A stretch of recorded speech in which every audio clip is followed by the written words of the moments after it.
வணக்கம். Welcome to கதை திரட்டு. இந்த வீடியோவில் நம்ம என்ன கதை கேட்க போகிறோம்னா, பாசபந்தம் கதையின் 9வது பகுதி. நம்ம சேனலை இதுவரைக்கும் சப்ஸ்கிரைப் பண்ணாதவங்க சப்ஸ்கிரைப் பண்ணுங்க. பக்கத்தில் இருக்கிற பெல் ஐகானை கிளிக் பண்ணி ஆளுங்கிற ஆப்ஷனை ப்ரெஸ் பண்ணுங்க. ஸோ தட் நான் போடுற கதைகளை உடனுக்குடனே நீங்கள் கேட்கலாம். வாங்க கதைக்குள்ளே போகலாம். நாட்கள் அதன் போக்கில் செல்ல இன்றோடு யாழினி இறந்து 1 வருடம் முடிகிறது. அன்றைய தினம் யாழினியின் 1ஆம் ஆண்டு நினைவு தினம். நேற்றைய தினத்தில் இருந்தே வீட்டில் அனைவரும் ஒரு நிலையில் இல்லை. அவரவர் நினைவுகளில் உழன்று கொண்டிருந்தனர். ஒவ்வொருவருக்கும் ஒரு வகையில் இழப்பு என்றால், ஈருடல் ஓர் உயிராக வாழ்ந்த கௌதமிற்கு வார்த்தைகளில் சொல்ல முடியாத பேரிழப்பு. மூவரும் நேற்று முழுவதும் அறைக்குள்ளேயே அடைந்து கிடக்க, சற்று முன்புதான் ஆண்கள் மூவரும் யாழினிக்கு திதி பூஜைகள் செய்து முடித்துவிட்டு வந்திருந்தனர். சேகர் ஹாலில் உட்கார்ந்திருக்க, ஜெய் அவனது அறையில் தலைக்கு கைகளை முட்டு கொடுத்து கொண்டு விட்டதை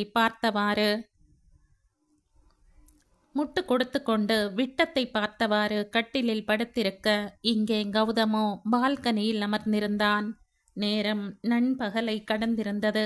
நேற்றில் இருந்து யாரும் சாப்பிடவில்லை, மிருதுளா உட்பட. அவளும் சென்று சாப்பிட வருமாறு அழைத்து பார்த்தாள். யாருக்குமே விருப்பம் இல்லை என்று சொல்லிவிட்டனர். தேஜாவிற்கு மட்டும் அன்னை வீட்டில் இருந்து உணவு வாங்கி வந்து சாப்பிட வைத்தாள். சித்ரா கூட இவளை சாப்பிட சொன்னார். ஆனால் அவளோ, வேண்டாமா, அவர் அங்க மனசு கஷ்டத்துல இருக்கும்போது எனக்கு எப்படி சாப்பாடு உள்ள இறங்கும் என்று கூறி மறுத்துவிட்டாள். சித்ராவிற்கு மிருதுளாவின் இந்த வார்த்தைகளை கேட்கையில் ஒரு புறம் சின்ன வருத்தம் என்றாலும், மறுபுறம் தன் மகளின் மனமாற்றம் மகிழ்ச்சியை கொடுத்தது. கூடிய சீக்கிரம் குடியும் குடித்தனமுமாக அவர்கள் மாற வேண்டும் என்று நினைத்து கொண்டார். அடுத்து இரவையும் தாண்டி நேரம் சென்று கொண்டிருக்க, அனைவரையும் சாப்பிடாமல் உறங்கவிட மிருதுளாவிற்கு மனமில்லை. துக்கம் இருக்கும் தான். அதற்காக 2 நாட்களாக சாப்பிடாமல் இருப்பது என்ன பயனை தரப்போகிறது? யாழினி கூட அனைவரும் சாப்பிடாமல் இருப்பதை நிச்சயம் விரும்ப மாட்டார் என்று அவளுக்கு நன்றாக தெரியும். அவரின் இடத்தில் தான் இருப்பதால் கட்டாயப்படுத்தி ஏனும் இவர்களை சாப்பிட வைக்க வேண்டும் என்று நினைத்தவள் நேரே சேகரிடம் சென்று பேசி பேசி ஒரு வழியாக சம்மதிக்க வைத்தவள். அடுத்து ஜெய் அறைக்கு சென்றவள். ஜெய், சாப்பிட வாங்க. நேத்திலிருந்து யாரும் சாப்பிடல. உடம்பு என்ன ஆகிறது? நாளைக்கு ஆஃபீஸ் போகணும்ல என்று சொல்ல, அவனோ, இல்லை நீ பசி இல்லை என்று மறுத்துவிட, உங்க யாழினி அண்ணி வந்து கூப்பிட்டாலும் வேண்டாம்னு தான் சொல்வீங்களா ஜெய்? இல்லை என்னை நீங்க அவங்க இடத்துல நினைக்காததால வேண்டாம்னு சொல்றீங்களா என்று கேட்க, அவளின் கேள்வியில், என்ன அண்ணி என்று அதிர்ந்தவன், அப்படிலாம் இல்லை அண்ணி, யாழினி அண்ணி எனக்கு எப்படியோ அதே மாதிரிதான் நீங்களும் என்று கூற, பின்ன ஏன் வேண்டாம்னு சொல்றீங்க? நீங்க தானே சொல்லியிருக்கீங்க, மனசு கஷ்டம்னு சாப்பிடாம இருக்கிறதும் சாப்பாடை வேஸ்ட் பண்றது யாழினி அண்ணிக்கு பிடிக்காதுன்னு. தோ இப்ப சாப்பிடாம இருக்கிறதை பார்த்தா அவங்களுக்கு கஷ்டமா இருக்காதா ஜெய்? உங்களை கேட்க அவங்க இல்லைங்கிறதால இப்படிலாம் செய்றீங்களா? இல்ல அவங்க கஷ்டப்பட்டாலும் பரவாயில்ல, நீங்க சாப்பிட வேண்டாம்னு நினைக்கிறீங்களா? அப்படித்தான்னா தாராளமா இருங்க, சாப்பிட வேண்டாம் என்று சொல்லிவிட்டு அவள் நகரப்போக, அண்ணி என்று அவளை அழைத்த ஜெய், சாப்பாடு செஞ்சிருக்கீங்களா, இல்ல ஹோட்டல்ல போய் வாங்கிட்டு வரவா என்று கேட்க, அவன் கேள்வியில் நெகிழ்ந்தவள் மனம் நிறைந்த புன்னகையுடன், செஞ்சிட்டேன் ஜெய் என்று பதில் சொல்ல, கொஞ்சம் தயிர் சாதம் மட்டும் எடுத்து வைங்க அண்ணி, நான் போய் ரெஃப்ரெஷ் செஞ்சுட்டு வரேன் என்று கூறிவிட்டு சென்றான். மற்ற இருவருக்கும் சாதம் எடுத்து வைத்து அவர்களை சாப்பிட சொல்லிவிட்டு கௌதமை தேடி அறைக்குள் வந்தாள் மிருதுளா. கையில் யாழினியின் புகைப்படத்தை வைத்து கொண்டு அதையே பார்த்து கொண்டிருந்தவனின் கண்கள் கலங்கி இருந்ததை அவனின் கண்களில் தெரிந்த பளபளப்பே சொல்லாமல் சொன்னது. மெல்ல உள்ளே சென்றவள் கௌதமை சாப்பிட அழைக்க, வேண்டாமா, பசிக்கல, நீங்க எல்லாரும் சாப்பிடுங்க என்றவன், பாப்பா சாப்பிட்டாளா என்று கேட்க, மிருதுளாவோ, நீங்க வராம சாப்பிட மாட்டேங்கிறா என்றாள். அவனோ பதிலுக்கு, என்ன ரித்து, எனக்கு தான் பசிக்கல சொல்லிட்டேன்ல, அப்புறம் அவளை சாப்பிட வைக்க வேண்டியது தானே என்று வருத்தப்பட, அந்த நேரம் தேஜா, தன் தந்தையை தேடி அறைக்குள் வர அவளை பார்த்ததும் போட்டோவை கீழே வைத்துவிட்டு அவளை தூக்கி மடியில் உட்கார வைத்தவன், அம்முக்குட்டி, பசிக்கலையா உங்களுக்கு? சாப்பிடலையா என்று குழந்தையிடம் கேட்க, குழந்தைக்கு என்ன புரிந்ததோ இல்லை என்பது போல தலையசைத்தவள் ப ப என்று குழற அவளின் உதடுகள் அப்பா என்ற வார்த்தையை சொல்ல முயற்சித்து கொண்டிருந்தது. அவளின் பிஞ்சு கைகளோ தன் கையில் உள்ள பிஸ்கட்டை கௌதமின் வாயின் அருகில் கொண்டு சென்று அவனுக்கு ஊட்டிவிட ஆ ஆ ஆ ஆ என்ற சைகை செய்து அவனை வாயை திறக்க சொன்னாள் அவனின் அன்பு மகள். பெரிய மனுஷியாய் தனக்கு ஊட்டிவிட முயற்சிக்க அந்த பிஞ்சு கரத்தின் உள்ளங்கையில் இதழ் பதித்தவன் அப்படியே தன் கைகளுக்குள் வைத்து கொண்டு அவளின் கன்னத்திலும் இதழ் பதிக்க, யாழினியின் நினைவில் அவன் உதடுகள் துடிக்க, குழந்தையை நெஞ்சோடு சேர்த்து இறுக அணைத்து கொண்டவன் சத்தமில்லாமல் அழ, அதில் பதறிய மிருதுளா அவன் அருகில் சென்றவள், அழாதீங்க ப்ளீஸ் என்று ஆறுதலாக அவன் தோள் தொட, தன்னை கட்டுப்படுத்தி கொள்ள முடியாதவன் மிருதுளாவின் வயிற்றில் முகம் புதைத்து அழுது கரைந்தான். அவனின் துக்கத்தில் இவளுக்கும் கண்கள் கலங்கியது. இருந்தும் அவனை தேற்றும் பொருட்டு பார்வதி எப்பொழுதும் சொல்லும் விஷயத்தை அவனிடம் தற்பொழுது பகிர்ந்து கொண்டாள். ஆச்சி, அடிக்கடி ஒன்று சொல்வாங்க, உயிருக்கு மேலா நம்ம மேலே பாசம் வச்சிருக்கிறவங்க நம்மளை விட்டு எங்கேயும் போக மாட்டாங்க. வாழும்போது நாம தான் உலகம்னு நினைச்சு வாழ்ந்தவங்களால நம்மளை விட்டு நிச்சயம் போகவும் முடியாது. இறந்தாலும் அவங்க நம்மளை சுத்தி தான் இருப்பாங்க. நம்மளோட நல்லது கெட்டது எல்லாத்தையும் கூட இருந்து பார்த்துட்டு தான் இருப்பாங்க. நாம சந்தோஷப்படும் போது அவங்களும் சந்தோஷப்படுவாங்க. நாம கஷ்டப்படும் போது அவங்களும் கஷ்டமா இருக்கும். நாம் அழும்போது அவங்களுக்கு அழுகையா வரும். ஆனா இதெல்லாம் நம்மளுக்கு தெரியாது. அவங்களை நம்மால பார்க்க முடியாட்டியும் உணர முடியும். அதை நம்ம மனசு நிச்சயம் உணரும். நாம ரொம்ப சந்தோஷமா இருக்கும் போதும் சரி, துக்கத்துல இருக்கும் போதும் சரி, நிச்சயம் நமக்கு மனசுக்கு நெருக்கமானவங்க நம்ம கனவுல வருவாங்க. அவங்க சொல்ல நினைக்கிறதை நமக்கு ஏதாவது ஒரு வழியில தெரியப்படுத்துவாங்க. வாழும்போது நம்மளை எப்படி பார்த்துக்கிட்டாங்களோ அதே போல இறந்த பின்னாடியும் நமக்கு செய்யணும்னு நினைப்பாங்க. அப்படித்தான் யாழினியும் உங்க கூட உங்க பக்கத்துல தான் இருக்காங்க. நீங்க இப்படி அழறதை பார்க்கும்போது அவங்களும் அழுதுட்டு தான் இருப்பாங்க. நீங்க அழறதை பார்த்தும் தன்னால எதுவும் செய்ய முடியலையேன்னு வருத்தப்படுவாங்க. எனக்கு தெரியும், அவங்க இல்லாதது உங்களுக்கு பெரிய இழப்பு தான். ஆனா இப்படி அழறதுனால அவங்க திரும்பி வந்துடுவாங்கன்னா தாராளமா அழலாம். ஆனா அப்படி நடக்க போறது இல்ல. இப்படி நீங்க கஷ்டப்பட்டு அவங்களையும் நிம்மதி இல்லாம ஆக்கணுமா? நமக்கு எப்படி பிடிச்சவங்க அழறதை பார்க்க பிடிக்காதோ அப்படித்தான் அவங்களுக்கு மனசு துடிக்கும். நீங்க அவங்க மேல வச்சிருக்கிற பாசம் உண்மைனா அவங்களை கஷ்டப்படுத்த வேண்டாம்னு நினைச்சீங்கன்னா அழாதீங்க ப்ளீஸ் என்று சொல்லி முடித்தவள் அவன் முதுகையே வெறித்து கொண்டிருக்க, மெல்ல மெல்ல கௌதமின் அழுகை குறைவதை மிருதுளாவால் உணர முடிந்தது. மிருதுளாவின் பேச்சில் யாழினி தன்னை நினைத்து வருத்தப்படக்கூடும் என்பதை புரிந்து கொண்டவன் சில நிமிடங்கள் கழித்து தன்னை சமன் செய்து கொள்ள, அப்பொழுதுதான் தான் இருக்கும் நிலை புரிய அவசரமாக மிருதுளாவிடம் இருந்து விலகியவன் அவள் முகம் பார்க்காமல் சாரி என்ற சங்கடத்துடன் சொல்ல, இப்ப எதுக்கு சாரி சொல்றீங்க? தப்பா செஞ்சிட்டீங்க. உங்க மனசு கஷ்டத்தைத்தானே என்கிட்ட வெளிப்படுத்தினீங்க. என்கிட்ட ஷேர் பண்ணாம வேற யார்கிட்ட ஷேர் பண்ண முடியும்?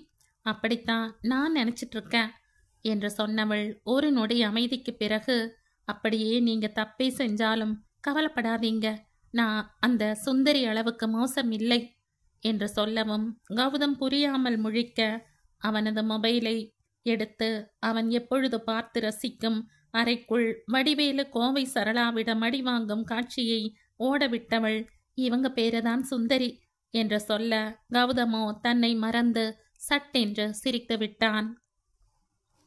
அவன் சிரிப்பதை பார்த்து இவள் முகம் புன்னகைக்க மனமோ நிம்மதியடைந்தது.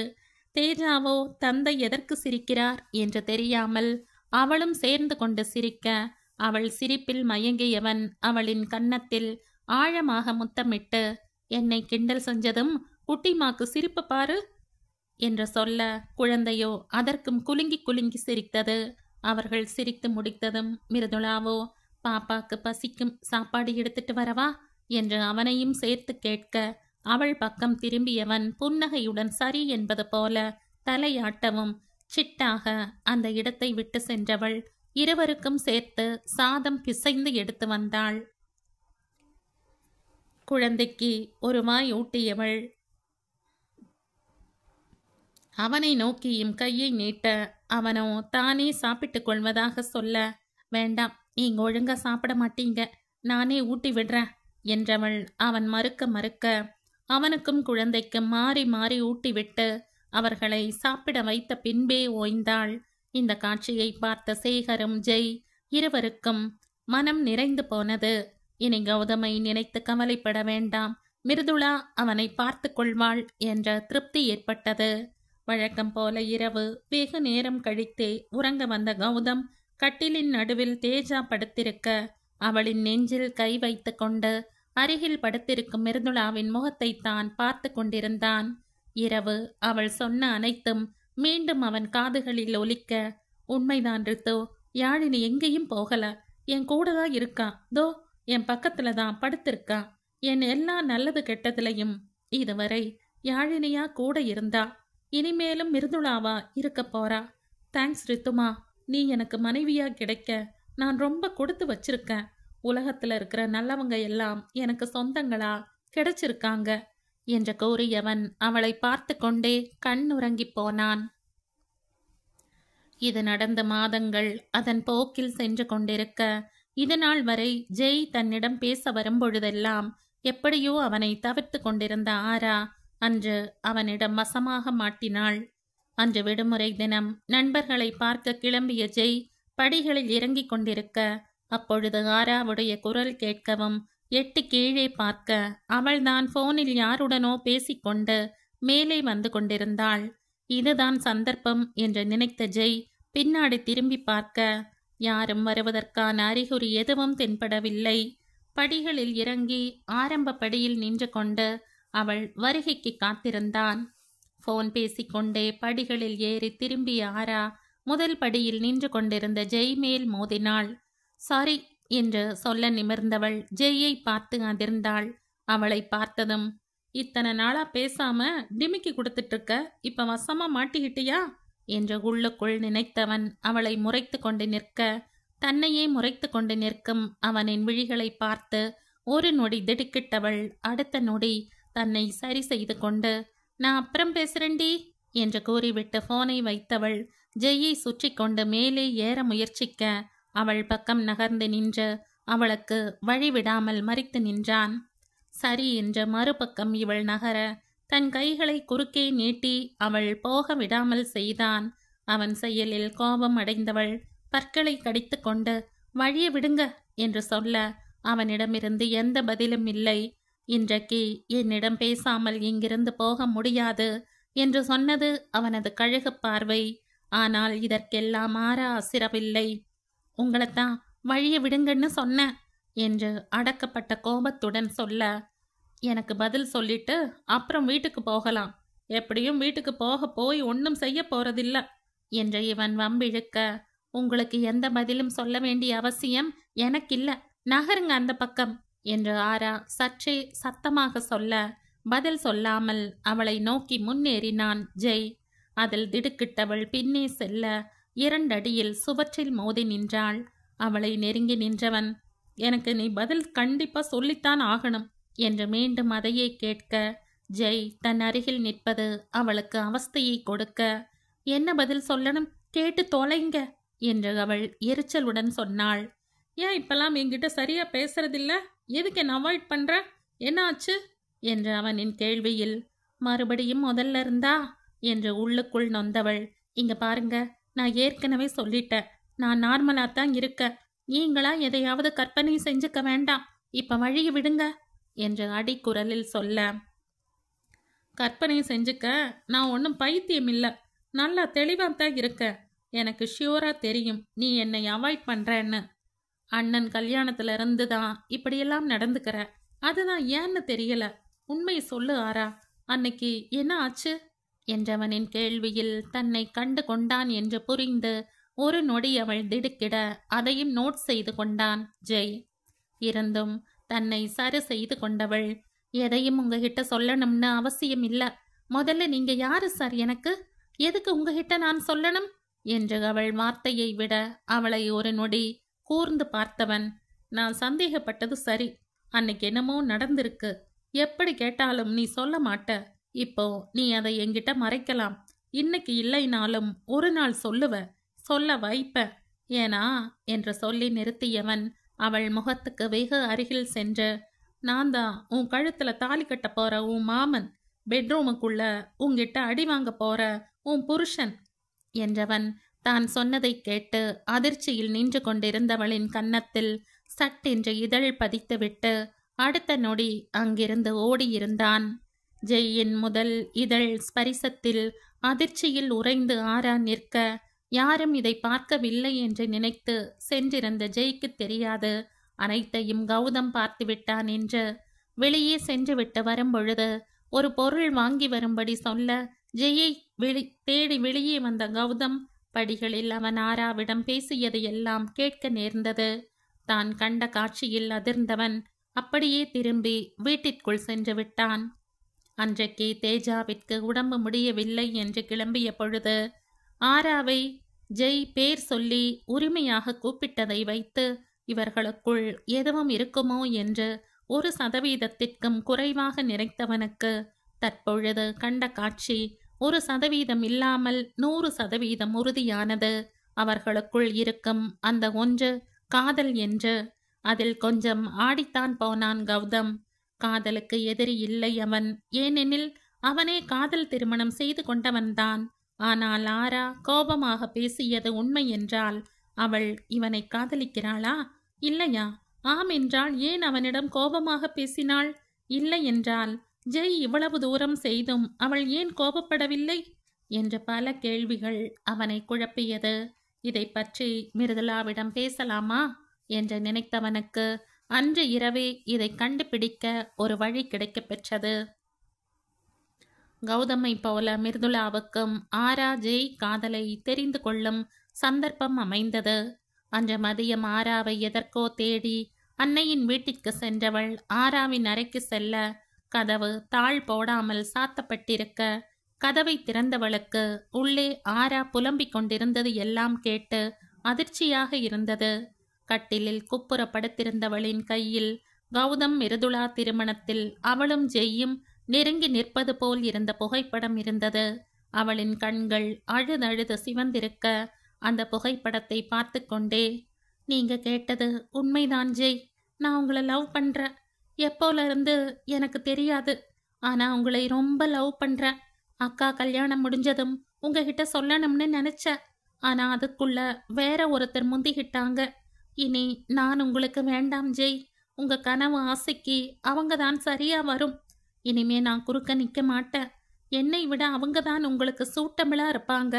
அவங்களால தான் உங்க லட்சியங்களை நிறைவேற்ற முடியும் என்று கண்ணீருடன் சொன்னவள் அப்படியே குப்புறப்படுத்து அழ ஆரம்பித்து விட்டாள்.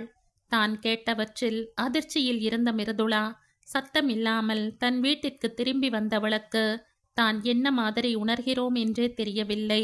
முதலில் இந்த காதல் விஷயமே அவளுக்கு வியப்பாக இருந்தது. எப்போதில் இருந்து இந்த காதல் முளைத்தது? இது சரியா தவறா என்று கூட தெரியவில்லை. ஏற்கனவே வருத்தப்பட்டு கொண்டிருக்கும் அவளின் செல்ல தங்கையிடம் நேராக போய் கேட்கவும் இவளுக்கு தோன்றவில்லை. வேறு எவரிடமும் இதை பற்றி பேசவும் தோணவில்லை. குழப்பத்துடனே தனது வேலைகளை கவனிக்க சென்றாள். அன்று இரவு ஆண்கள் மூவரும் தேஜாவுடன் தொலைக்காட்சி பார்த்து கொண்டிருந்தனர். மிருதுளா பாத்திரங்களை ஒதுங்க வைத்து கொண்டிருந்தாள். அப்பொழுது தொலைக்காட்சியில் வந்த ஒரு காட்சியை பார்த்ததும் ஞாபகம் வந்தவராக சேகர், கௌதம், இன்னைக்கு என்னோட ஸ்கூல் ஃப்ரெண்டு ராமுவை பார்த்தேன்ப்பா என்று சொன்னதும் கௌதம் அவரிடம், யாருப்பா என்று கேட்க, உன்னோட கல்யாணத்துல கூட உனக்கு அறிமுகம் செஞ்சேனேப்பா, ராம்னு ஒருத்தரை. ஸ்கூல்ல ஒன்னா படித்தோம். அதுக்கப்புறம் அவன் பிஸ்னஸ் பக்கம் போயிட்டான்.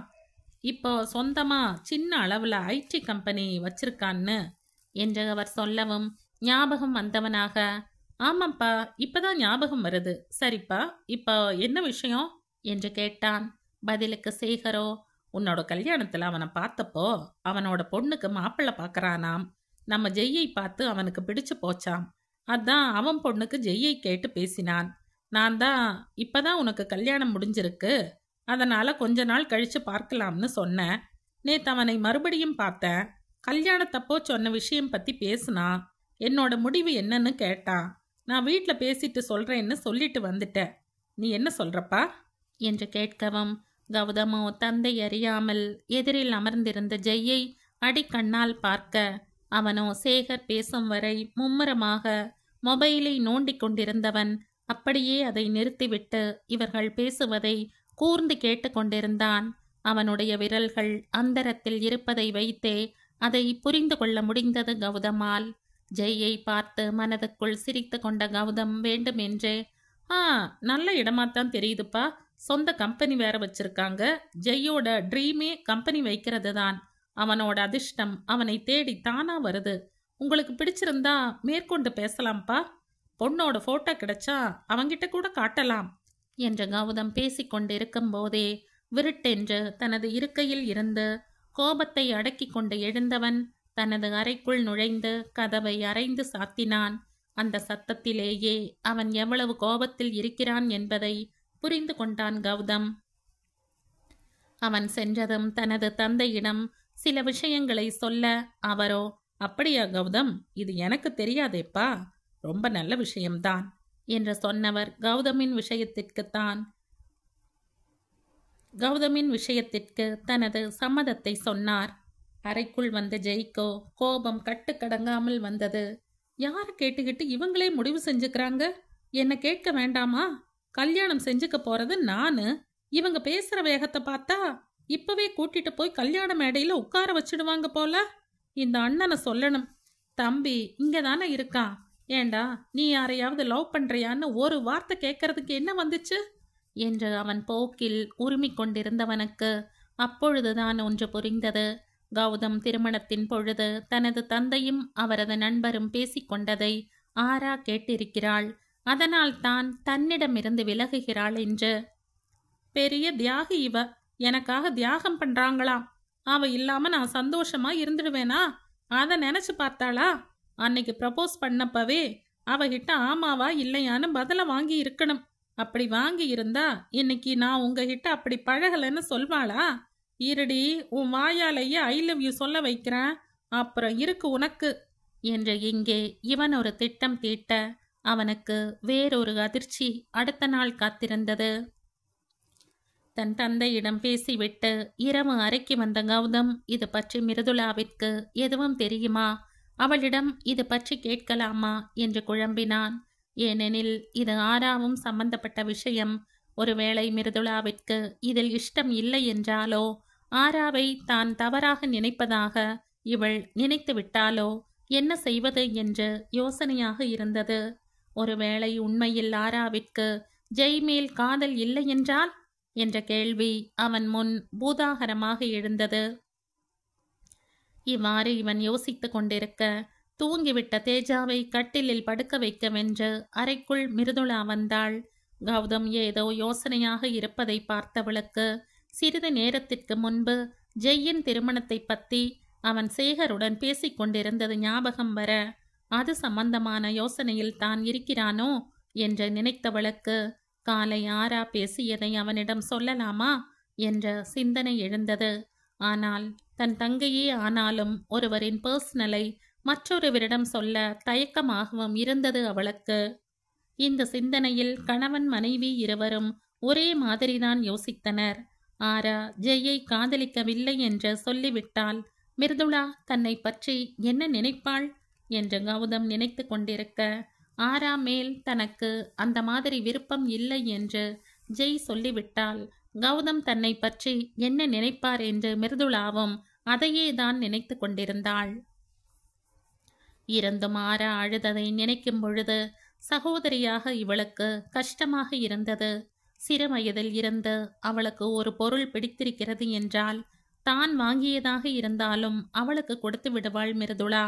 சில சமயம் ஆரா அடம்பிடிக்கும் நேரம் இவள்தான் பெற்றோரிடம் பேசி அவள் விரும்பிய பொருளை வாங்கி கொடுப்பாள். எப்பொழுதும் ஆரா என்றால் மிருதுளாவிற்கு ஸ்பெஷல் தான். இது பொதுவாகவே மூத்த சகோதரிகளுக்கு உண்டான இயல்பான குணம் போலும். அதனால் தான் அக்கா என்பவள் இன்னொரு அம்மா என்று சொல்கிறார்கள். வெளியில் அவர்கள் எந்நேரமும் சண்டை போடுவது போல தெரிந்தாலும் சகோதரிகளுக்குள் இருக்கும் நெருக்கம் அண்ணனிடம் கூட இருக்காது. அவர்களுக்கு என்ற மனைவி வந்துவிட்டால் பெண்களாக இருப்பதாலும் அந்த நெருக்கம் இயல்பாக வந்து விடுகிறது போல.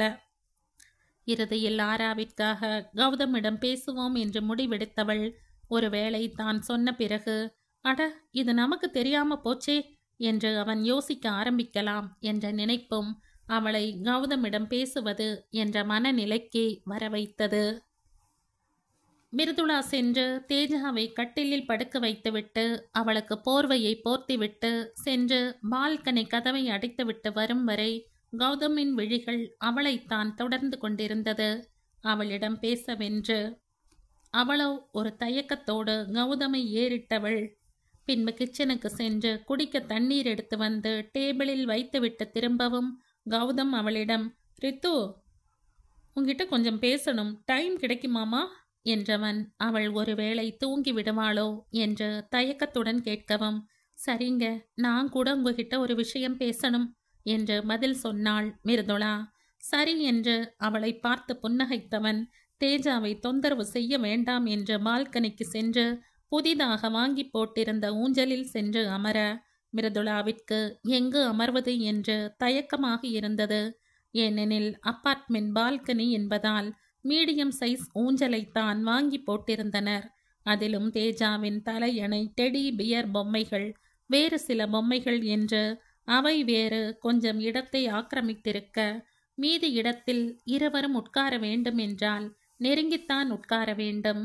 அதனாலேயே யோசித்து கொண்டு ரித்து நின்று கொண்டிருக்க அவளை ஏறிட்டு பார்த்த கௌதம், என்னம்மா ஏன் நின்றுட்டுருக்க, வந்து உட்காரு என்றவன் கொஞ்சம் தள்ளி அமர்ந்து அவளுக்கு இன்னும் இடம் கொடுக்க, அவன் எதுவும் நினைக்காத போது அதற்கு மேல் இவளால் நின்று கொண்டிருக்க முடியவில்லை. சென்று அமைதியாக அவன் அருகில் அமர்ந்தாள். உடல் முழுவதும் உரசி கொண்டுதான் இருந்தது. ஆனால் கௌதம் இதையெல்லாம் கவனிக்கும் நிலையில் இல்லை. மிருதுளா அமர்ந்ததும் ஒரு சில நொடிகள் அமைதியாக இருந்தவன் பின்பு, ஜெய் கல்யாண விஷயமா அப்பா சொன்னதை நீ கேட்டிருப்பேன்னு நினைக்கிறேன் ரித்து என்று சொன்னவன் பதிலுக்கு திரும்பி அவள் முகம் பார்க்க அவளோ ஆம் என்பது போல தலையை ஆட்டினாள். அப்பா சொல்றதும் சரிதான், அவனுக்கு 30 வயசு ஆக போகுது. ஸோ சீக்கிரம் கல்யாணம் பண்ணணும். அண்ட் இது அவனோட வாழ்க்கை. நாமளோ இல்லை அப்பாவோ இதில் முடிவு செய்யக்கூடாது. ஃப்ரெண்டோட பொண்ணுன்றதால அப்பாவுக்கு அந்த பொண்ணை ஜெய்க்கு கல்யாணம் செய்யலாம்னு ஒரு ஐடியா இருக்கு. பட் எனக்கு இதில் ஜெய்யோட விருப்பம் என்னன்னு தெரியணும்னு சொல்றதை விட தெரியும்னு சொல்லலாம் என்றவன் ஆழ மூச்சை எடுத்துக்கொண்டு, நான் இப்படி சொல்கிறேன், என்ன தப்பா எடுத்துக்காத ரித்துமா. அவன் மனசில் ஒரு பொண்ணை நினச்சிட்டு இருக்கும்போது நாம் வேற பொண்ணை அவனுக்கு பார்க்கறது தெரிஞ்சே அவன் லைஃபை நாம் கெடுக்கிறதுக்கு சமம். அதே நேரம் அந்த பொண்ணுக்கும் இதில் சம்மதம் இருக்கணும். அப்படி இல்லைனா நிச்சயம் நானே இதுக்கு ஒத்துக்க மாட்டேன் என்றவன் மிருதுளா பக்கம் திரும்பி, அதனால அந்த பொண்ணோட அக்கா கிட்டையே கேட்கலாம்னு முடிவு செஞ்சு இதை கேட்குற என்று அவன் சொல்லி இடைவெளி விட, மிருதுளாவிற்கோ கௌதம் சொல்லும் அந்த பெண் ஆராதான் என்பது ஒரு அளவுக்கு புரிய அதில் மனதுக்குள் மகிழ்ச்சி கடலில் திளைத்தாள். துள்ளி குதிக்க வேண்டும் என்று ஆசை எழுந்தாலும் தன்னை கட்டுப்படுத்தி கொண்டு அடுத்து அவன் சொல்லப்போவதற்காக காத்திருந்தாள். ஜெய் ஆராவை லவ் பண்ணுறா ரித்து, எனக்கு இதில் ரொம்ப சந்தோஷம். உனக்கு ஆராவை ஜெய்க்கு கல்யாணம் செஞ்சு கொடுக்க இஷ்டமா என்று கேட்டுவிட்டு அவள் முகத்தையே பார்க்க இவளுக்கோ மெல்ல மெல்ல இதழ்கள் விரிந்து சிரிப்பும் சந்தோஷமும் பொங்க அவனை பார்த்து அழகாக புன்னகைத்தவள், நானும் இதை பற்றி தான் உங்ககிட்ட பேசணும்னு இருந்தேன் என்றவள் அன்று காலை ஆரா பேசியதை இவனிடம் ஒன்று விடாமல் சொன்னவள். அவ இந்த அளவுக்கு அழுது நான் பார்த்ததில்லைங்க. எங்க அவ ஆசை கனவாவே போயிடுமோன்னு நினைச்சு கஷ்டமா இருந்துச்சு. இதுல ஜெய்க்கு விருப்பம் இல்லைன்னா தப்பா போயிடுமோன்னு ரொம்ப யோசனையா இருந்துச்சு. அதுவும் நீங்க என்ன நினைப்பீங்கன்னு என்று அவள் சொல்ல அவளின் இதழ்களை தன் விரலால் மூடியவன், ரித்து நமக்குள்ள இருக்கிற ரிலேஷன்ஷிப் என்னன்னு முதல்ல புரிஞ்சுக்கோ. உனக்கு நான், எனக்கு நீ, உன்னோட லைஃப், என்னோட லைஃப்னு எதுவும் தனித்தனியா கிடையாது. நம்ம 2 பேருக்கும் ஒரே லைஃப் தான். நாம 2 பேரும் வேற வேற ஆள் கிடையாது. நான் தான் நீ, நீ தான் நான். என்கிட்ட உனக்கு என்ன தயக்கம் ரித்துமா? என்கிட்ட ஷேர் செய்யாம வேற யார்கிட்ட ஷேர் செய்ய போற? உனக்கு என்ன கேட்கணும்னாலும் என்கிட்ட நேரடியா கேட்கலாம். ஏதாவது சொல்லணும்னு தோணினாலும் தாராளமா சொல்லலாம். கிட்டத்தட்ட நமக்கு கல்யாணமாகி 1 வருஷம் ஆகப் போகுது ரித்துமா. இன்னும் என்ன தயக்கம்? இனிமே என்கிட்ட உனக்கு எந்த தயக்கமும் இருக்கக்கூடாது என்றவன் சரியா என்று கேட்க, அவன் பேசிய விதமோ, இல்லை அவனுடன் இத்தனை நாள் வாழ்ந்த வாழ்க்கையோ இப்பொழுது அவளுக்கு ஒருவித கம்ஃபர்ட்டை கொடுத்திருக்க, கௌதமை பார்த்து சரி என்பது போல புன்னகைத்தாள். மிர்துளாவிடம் எந்த ஒளிவு மறைவும் நமக்குள் இருக்கக்கூடாது என்று சொன்னவனுக்கு தேஜாவை பற்றிய உண்மையை கூடிய சீக்கிரத்தில் சொல்லிவிட வேண்டும் என்ற எண்ணம் தோன்றியது. அடுத்து அவளிடம் சேகரிடம் பேசிய சில விஷயத்தை சொல்ல மிருவுக்கு ஜெய் ஆராவை சேர்த்து வைக்க நினைக்கும் அவனின் செயலை நினைக்கும் பொழுதும் ஆராவின் வாழ்க்கையை நினைத்தும் மனதுக்குள் இருந்த சந்தோஷம் வெளியே வர, தன்னையும் அறியாமல் கௌதமின் கழுத்தை சுற்றி கைகளை போட்டு அவனை அணைத்து கொண்டாள். இந்த திடீர் அணைப்பில் திக்கு முக்காடி போனவன் அவளின் குழந்தைத்தனத்தை நினைத்து வாய்விட்டு சிரித்தபடி பதிலுக்கு அவளை அணைத்து கொண்டான். இந்த பிளான்னால எப்படியாவது ஜெய்யும் ஆராவும் அவங்க மனசுல இருக்கிற லவ்வை வெளியே சொல்லி ஒன்று சேர்ந்தா சரிதான் என்று கூறியவனுக்கும் அதை நினைத்து மகிழ்ச்சி.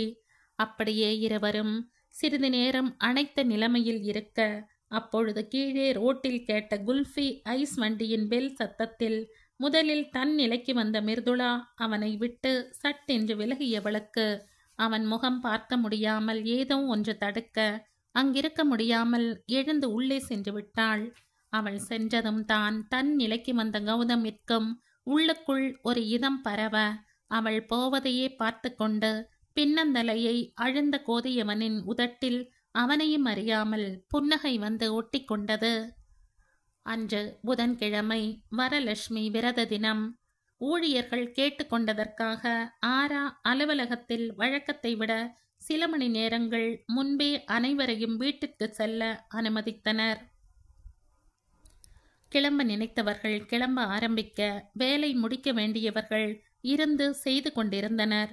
டீம் லீட் என்பதால் ஜெய்க்கு கொஞ்சம் வேலை பாக்கி இருக்க, ஆராவும் அவளது தோழிகளும் சீக்கிரமே கிளம்பிவிட்டனர். அலுவலகத்தின் அருகில் இருந்த பஸ் நிறுத்தத்தில் இருந்துதான் தினமும் பஸ் பிடித்து ஆரா வீடு வந்து சேர்வாள். அன்றும் அப்படித்தான். தோழிகளுடன் பேசிக்கொண்டும் அரட்டை அடித்து கொண்டும் பஸ் ஸ்டாண்டில் நிற்க, அவளது தோழிகள் ஒவ்வொருவருக்காக பஸ் வர ஒரு அரை மணி நேரத்தில் அவளின் அனைத்து தோழிகளும் சென்றிருக்க, இவள் மட்டும் தனியாக பஸ்ஸுக்காக காத்திருந்தாள். நேரம் வேறு மாலை 5 தாண்டி சென்று கொண்டிருந்தது. இங்கே அலுவலகத்தில் அனைத்து வேலைகளையும் முடித்து கொண்டு கிளம்பினான் ஜெய். பார்க்கிங் வந்தவன் தனது பைக்கை எடுத்துக்கொண்டு அலுவலகத்தை விட்டு வெளியே வர, அந்த பஸ் நிறுத்தத்தை கடந்த பின்புதான் ஆரா தனியாக நிற்பதை பார்த்தான். சட்டென்று ஓரமாக வண்டியை நிறுத்தியவன், அப்பவே புறப்பட்டா இன்னும் கிளம்பலையா? பஸ் வரல போல என்று நினைத்தவனுக்கு அப்பொழுது ஒரு யோசனை தோன்ற, யோசித்தவன் சரி என்று முடிவு செய்து கொண்டு பைக்கை திருப்பி பஸ் ஸ்டாண்டை நோக்கி வண்டியை ஓட்டியவன் ஆராவின் அருகில் வந்து வண்டியை நிறுத்தினான். பைக் தன் அருகில் வந்து நின்ற பின்புதான் நிமிர்ந்து பார்த்த ஆரா ஜெய்யை அங்கே எதிர்பார்க்கவில்லை. இவன் இங்கே என்ன பண்றா என்று நினைத்தவள் அடுத்த நொடி, எதுக்கோ நிற்கிறா, நமக்கென்ன என்று விட்டு அவனை விடுத்து பஸ் வருகிறதா என்று அவனுக்கு பின்னால் பார்வையை பதித்தாள். அவள் செய்கைகளை அதுவரை அமைதியாக பார்த்து கொண்டிருந்தவன் ஆராவை பார்த்து, வண்டியில ஏறு என்று சொல்ல, அவளோ வேண்டாம், கொஞ்ச நேரத்துல பஸ் வந்துடும், நீங்க போங்க என்று சொல்லிவிட்டு மீண்டும் பார்வையை ரோட்டில் பதிக்க, பஸ் வந்தா வரட்டும், நீ முதல்ல வண்டியில ஏறு என்ற பதிலுக்கு ஜெய் கோபமாக சொல்ல, இவர் எதுக்கு இப்ப கோபப்படுறாரு என்று நினைத்தவள், இல்ல பரவாயில்ல, நான் பஸ்லயே வரேன் என்று மீண்டும் மறுத்து பேச, ஏறுன்னு சொன்ன என்று உருமினான் அவன். அவனின் சத்தத்தில் பதறியவள், யாரும் பார்த்து விட்டார்களா என்று சுற்றிலும் பார்வையை ஓட்ட, அதற்குள் இவர்களை நோக்கி வந்த இளைஞன் ஒருவன் ஆராவின் பதற்றத்தை பார்த்து, ஏதோ சரியில்லை என்று நினைத்து கொண்டு, எக்ஸ்கியூஸ் மீ, எனி ப்ராப்ளம் என்று ஆராவை பார்த்து கேட்க, ஜெய்யோ கால்களை தரையில் ஊன்றி கையை மார்புக்கு குறுக்கே கட்டிக்கொண்டு அந்த இளைஞனை முறைத்தவன், ஆசிட் வீசும் போதும் அறிவாள்ல வெட்டும் போதும் ஒருத்தரும் வரமாட்டானுங்க. சும்மா பேசிட்டு இருந்தா மட்டும் ஷாலினி எனி ப்ராப்ளம்னு வந்துடுவானுங்க என்று மனதுக்குள் அவனை வறுத்தெடுக்க, அவனோ இப்ப எதுக்கு இவன் நம்மை பார்த்து முறைக்கிறான்?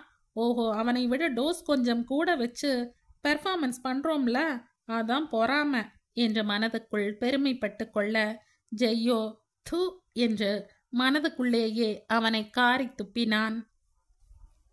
அவனை விடுத்து பீதியுடன் தன்னை பார்த்து கொண்டிருந்த ஆராவை முறைத்தபடி, சார் கேட்கிறார்ல சொல்லு என்ற அடிக்குரலில் ஜெய் சீர, அவளோ பதட்டத்துடன் அந்த இளைஞனிடம் திரும்பி, ஒன்றும் ப்ராப்ளம் இல்லை சார், தெரிஞ்சவர்தான், நீங்க போங்க என்று அமைதியாக சொல்ல, ஆர் யூ ஷூர் என்று மீண்டும் அவன் கேட்க, எஸ் ஐ எம் ஷூர் என்றாள் பல்லை கடித்து கொண்டு. அவனோ சந்தேகத்துடன் ஜெய்யை பார்க்க, இவனோ ஒழுங்கு மரியாதையா ஓடிடு, வாழ்ந்துட்டான் பெரிய இவன் மாதிரி என்று கண்களாலேயே சைகை செய்ய, நமது ராஜதந்திரங்கள் அனைத்தும் வீணாகிவிட்டதே, இன்னும் பயிற்சி தேவையோ என்று தனக்குள்ளேயே சொல்லிக்கொண்டு இருவரையும் முறைத்துவிட்டு அங்கிருந்து அகன்றான் அவன். அவன் சென்றதும், இதுக்குத்தான் சொன்ன வண்டியில ஏறுன்னு, ஒழுங்கு மரியாதையா ஏறு, இல்ல நானே உன்னை தூக்கி உட்கார வைப்பேன் என்று ஜெய் பல்லை கடிக்கவும் அதிர்ச்சியில் உறைந்து அவள் பார்க்க, ஜெய்யோ சட்டென்று சைடு ஸ்டாண்டை போட்டு வண்டியில் இருந்து இறங்க முயற்சிக்க, வேண்டாம் வேண்டாம் நானே ஏறிக்கிறேன் என்றவள் அவசர அவசரமாக பக்கவாட்டில் 2 கால்களையும் தொங்க போட்டபடி ஏறி அமர்ந்து கொண்டாள். அடி உதவுறது போல அண்ணன் தம்பி உதவ மாட்டாங்க போல என்று சொல்லிக்கொண்டே வண்டியை கிளப்பினான் அந்த அடாவடி காதலன். விசில் அடித்து கொண்டே ஜெய் வண்டியை ஓட்ட, வழக்கமான பாதையில் போகாமல் வண்டி இடப்பக்கம் சின்ன சந்துக்குள் திரும்பவும் பயந்த ஆரா, நேரா போகாம எங்க போறீங்க, வண்டியை திருப்புங்க என்று கத்த ஆரம்பிக்க, ஜெய்யோ அவளின் புலம்பல்கள் எதையும் கண்டுகொள்ளாமல் வண்டியை ஓட்டியவன் 5 நிமிட பயணத்திற்கு பிறகு திறந்த வெளி பார்க் போன்று இருந்த அந்த இடத்திற்குள் சென்று வண்டியை நிறுத்தினான்.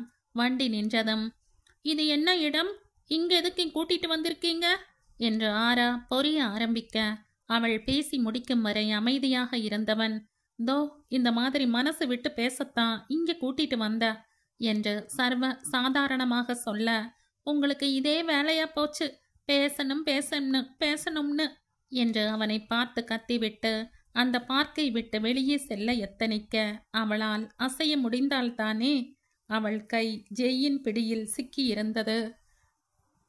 அதில் இன்னும் கோபம் அடைந்தவள், இப்ப கையை விட போறீங்களா இல்லையா என்று சீர, விடுறேன், அதுக்கு முன்னாடி நம்ம கல்யாணத்தை எப்ப வச்சுக்கலாம்னு சொல்லு என்று அசால்ட்டாக கேட்க, அதிர்ந்தவள், என்னது கல்யாணமா என்று கண்களை விரித்தாள். இந்த கதையின் தொடர்ச்சியை அடுத்த பதிவில் கேட்கலாம். நன்றி.